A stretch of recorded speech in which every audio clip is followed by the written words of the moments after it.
A9 ನ್ಯೂಸ್ಗೆ ಸ್ವಾಗತ. ನಾನು ಅಮೀನ್ ಶೇಖ್. ವಿಜಯಪುರ ಜಿಲ್ಲಾ ಉಸ್ತುವಾರಿ ಸಚಿವ ಎಂಬಿ ಪಾಟೀಲ್ ಅವರು ಪತ್ರಿಕಾ ದಿನಾಚರಣೆ ಸಂದರ್ಭದಲ್ಲಿ ಜಿಲ್ಲೆಯ ಪತ್ರಕರ್ತರಿಗೆ ತಮ್ಮ ಅಧ್ಯಕ್ಷತೆಯಲ್ಲಿರುವ ಪ್ರತಿಷ್ಠಿತ ಬಿಎಲ್ಡಿ ಸಂಸ್ಥೆಯ ವತಿಯಿಂದ ಹೆಲ್ತ್ ಕಾರ್ಡ್ ಕೊಡುವುದಾಗಿ ಭರವಸೆ ನೀಡಿದರು. ಈ ಸಂದರ್ಭದಲ್ಲಿ ಸರಳ ಸಮಾರಂಭದಲ್ಲಿ ಹೆಲ್ತ್ ಕಾರ್ಡ್ ವಿತರಿಸಿದರು. ಕರ್ನಾಟಕ ಕಾರ್ಯನಿರತ ಪತ್ರಕರ್ತರ ಸಂಘದ ಅಧ್ಯಕ್ಷ ಸಂಗಮೇಶ್ ಚೂರಿ, ಹಿರಿಯ ಪತ್ರಕರ್ತರಾದ ಮಹೇಶ್ ಶೆಟ್ಗಾರ್, ಗುರು ಕಮತರ್, ಅಶೋಕ್ ಯಡಹಳ್ಳಿ, ಮೋಹನ್ ಕುಲಕರ್ಣಿ, ಡಿಬಿ ಒಡವಡಗಿ, ಗುರುರಾಜ್ ಗದನಕೇರಿ ಸೇರಿದಂತೆ ಸಂಘದ ಪದಾಧಿಕಾರಿಗಳು ಹಾಗೂ ತಾಲೂಕು ಘಟಕದ ಪದಾಧಿಕಾರಿಗಳ ಸಮ್ಮುಖದಲ್ಲಿ ಪತ್ರಕರ್ತರಿಗೆ ಹೆಲ್ತ್ ಕಾರ್ಡ್ ವಿತರಿಸಲಾಯಿತು. ಸಂದರ್ಭದಲ್ಲಿ ಸಾಂಕೇತಿಕವಾಗಿ ಕಾರ್ಡ್ ವಿತರಿಸಿ ಮಾತನಾಡಿದ ಸಚಿವ ಎಂಬಿ ಪಾಟೀಲ್ ಅವರು, ಪತ್ರಕರ್ತರು ಕ್ಷೇಮವಾಗಿ ಆರೋಗ್ಯದಿಂದ ಕೆಲಸ ಮಾಡಬೇಕು. ಈ ಕಾರ್ಡ್ ಕೇವಲ ನಿಮ್ಮ ಮುಂಜಾಗ್ರತಾ ತಪಾಸಣೆ ಕುರಿತು ಉಪಯೋಗವಾಗಲಿ. ನಿಮ್ಮ ಆರೋಗ್ಯ ನಿಮ್ಮ ಕೈಯಲ್ಲಿದೆ ಅಂತ ಸಲಹೆ ನೀಡಿದರು. ಒಟ್ಟಾರೆ ಇವತ್ತು ಈ ಆರೋಗ್ಯ ಕಾರ್ಡ್ ಏನಿದೆ ಇದನ್ನ ಸದ್ಬಳಕೆ ಮಾಡಿಕೊಡ್ರಿ. ಮತ್ತು ಈಗಾಗಲೇ ಹೇಳಿದ್ವಿ 20% ರಕ್ತ ಸಂಪಾದನೆ 50% ಮಾಡಿ ಮತ್ತು ಪ್ರತಿಯೊಂದು ವಿಚಾರದಲ್ಲಿ ನಿಮಗೆ ನಂಬರ್ ಶೇರ್ ಮಾಡ್ತಾರೆ. ತಮ್ಮದೇನಿದ್ರೆ ಡೈರೆಕ್ಟ್ಲಿ ನೀವು ಅರವಿಂದ್ ಪಾಟೀಲ್ಗೆ ಮತ್ತು ಹೊನ್ನೊಟ್ಟಿಗೆ ಅವರಿಗೆ ಅವ್ರ 2 ನಂಬರ್ಸನ್ನ ನಿಮ್ಮ ಮಹೇಶ್ ಶೇರ್ ಮಾಡ್ತಾರೆ. ತಮ್ಮ ಜೊತೆ ತಾವು ಸದುಪಯೋಗ ನೀವು ನಿಮ್ಮ ಕುಟುಂಬದವ್ರು ಪಡ್ಕೊಡ್ರಿ ಅಂತೇಳಿ ಅದಕ್ಕಿಂತ ಜಾಸ್ತಿ ನಾನು ಅಪೇಕ್ಷೆ ಮಾಡ್ತೀನಿ. ನೀವು ಆರೋಗ್ಯವಂತರಾಗಿ ನಿಮ್ಗೆ ಯಾವುದೇ ರೋಗ ಬರಬಾರ್ದು, ನೀವು ಕಾರ್ಡ್ ಬಳಸುವಂತ ಶಕ್ತಿ ಬರಬಾರ್ದು ನಾನು ಪ್ರಾರ್ಥನೆ ಮಾಡ್ತೇನೆ. ತಮ್ಮೆಲ್ಲರಿಗೂ ಶುಭವನ್ನು ಹಾರೈಸಿ ದೇವರು ಒಳ್ಳೆಯದನ್ನು ಮಾಡಲಿ ಅಂತ ಸಂದರ್ಭದಲ್ಲಿ ಕೇಳ್ಕೊಂಡು ನನ್ನ ಮಾತಿಗೆ ವಿರಾಮ. ನಮಸ್ಕಾರ. ಆರೋಗ್ಯ ಭಾಗ್ಯದಲ್ಲಿ ಹೆಲ್ತ್ ಕಾರ್ಡ್ ಕೊಡೋದು ಏನಿದಲ್ಲ, ನಾವು ಒಂದೊಂದು ಪ್ಲಾಟ್ ಖರೀದಿ ಮಾಡಿದ್ರಕ್ಕಿಂತಲೂ ಶ್ರೇಷ್ಠವಾದ ಕೆಲಸ ಇವತ್ತು ನಡೀತಾ ಇದೆ.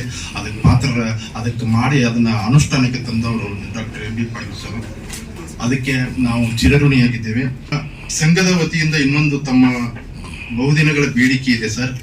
ಅದು ಈಗಾಗಲೇ ನಮ್ಮಲ್ಲಿ ಅಲ್ಲಮ್ಮಿನ ಹತ್ರ ಒಂದು ಖುಲ್ಲಾ ಜಾಗ ಇದೆ ಸರ್. ಅದು ಬಹುದಿನಗಳಿಂದ ನಮ್ಮ ಅಧಿಕಾರಾವಧಿಕ್ಕಿಂತ ಮುಂಚೆನೂ ಅದು ಪ್ರಚಲಿತದಲ್ಲಿದೆ. ಆದ್ರೆ ಅದು ಪ್ಲಾಟ್ ಕೊಡಬೇಕು, ಪ್ಲಾಟ್ ಮಾಡಿಸ್ಬೇಕು ಅಂತೇಳಿ ಐತ್ರಿ ಪ್ರಪೋಸಲ್. ಆದ್ರೆ ಅದು ಒಟ್ಟ ಈಡೇರ್ತಾ ಇಲ್ಲ, ಅದು ಈಡೇರುವ ಲಕ್ಷಣವೂ ಕಾಣುತ್ತಿಲ್ಲ. ಅದಕ್ಕೆ ನಮ್ಮ ಸಂಘದ ಒಂದಷ್ಟು ಮಂದಿ ಹಿರಿಯರು ಇನ್ನೊಂದು ಪ್ರಪೋಸಲ್ ಹೇಳಿದಾರೆ ಅಂದ್ರೆ, ಇಲ್ಲಿ ಹೌಸಿಂಗ್ ಬೋರ್ಡ್, ನಗರದ 2 ಪ್ರತ್ಯೇಕ ಹೌಸಿಂಗ್ ಬೋರ್ಡ್ ಅಲ್ಲಿ ಮನೆಗಳು ಖಾಲಿ ಬಿದ್ದಾವೆ ಸರ್.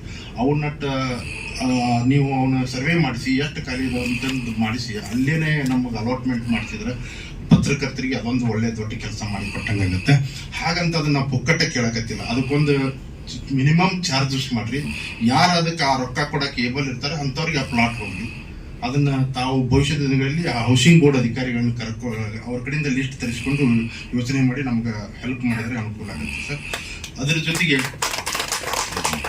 ನಮ್ಮ ಜಿಲ್ಲೆ 2 ಪತ್ರಕರ್ತರು ಇದೇ ಕೆಲ ದಿನಗಳ ಹಿಂದೆ, ಕೆಲ ತಿಂಗಳ ಹಿಂದೆ ತೀರ್ಕೊಂಡಿದ್ದಾರೆ.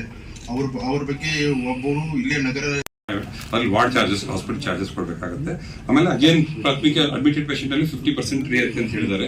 ಆಮೇಲೆ ಸರ್ಜರೀಸ್ ಎಕ್ಸೆಪ್ಟ್ ಈಗ ಸೂಪರ್ ಸ್ಪೆಷಲಿಸ್ಟ್ ಬೇರೆ ಕಡೆ ಸರ್ಜರೀಸ್ ಎಲ್ಲ ಫ್ರೀ ಆಗುತ್ತೆ ಇಲ್ಲಿ. ಸೊ ಇನ್ಕ್ಲೂಡಿಂಗ್ ರೇರ್ ಸರ್ಜರೀಸ್, ಈಗ ಕಾರ್ಡಿಯಾಕ್ ಸರ್ಜರೀಸ್ ಎಲ್ಲ ಥ್ರೂ ಸ್ಕೀಮ್ ಮಾಡ್ತೀವಿ. ನಿಮ್ಗೆಲ್ಲರೂ ಸ್ಕೀಮ್ ಬೆನಿಫಿಟ್ ಇದ್ರೆ ಟ್ರಾನ್ಸ್ಪ್ಲಾಂಟ್ ಸ್ಟಾರ್ಟ್ ಮಾಡಿದ್ವಿ. ಇದೇ ತರ ಈಗ 25 ಕಾರ್ಡಿಯಾಕ್ ಸರ್ಜರಿ ಆಗಿದೆ ಬಿಜಾಪುರಲ್ಲಿ. ನಿಮ್ಗೆ ನಮಗೂ ಆಶ್ಚರ್ಯ ಆಗಿದೆ, ಒಂದು 1.5 ತಿಂಗಳಲ್ಲಿ 25 cardiac surgery, open heart surgeries, vessel surgeries ಆಗಿದೆ. ಸೊ ಅದೊಂದು ನಿಮ್ಗೆ ಬಹಳ ಬೆನಿಫಿಟ್ ಆಗುತ್ತೆ. ಸೊ ಸ್ಕೀಮ್ ಮುಖಾಂತರ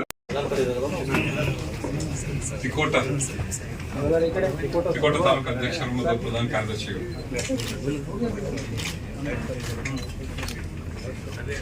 next Tikota, next Devaripuri, next Almel,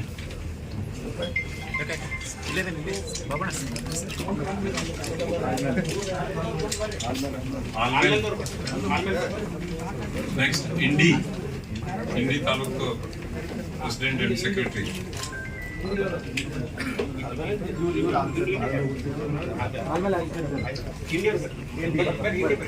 ಚಡ್ಚಾನ್,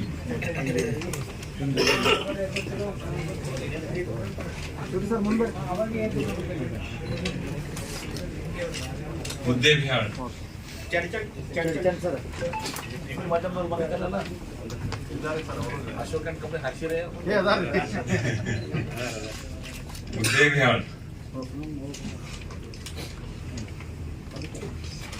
Muddebihal, next Talikoti,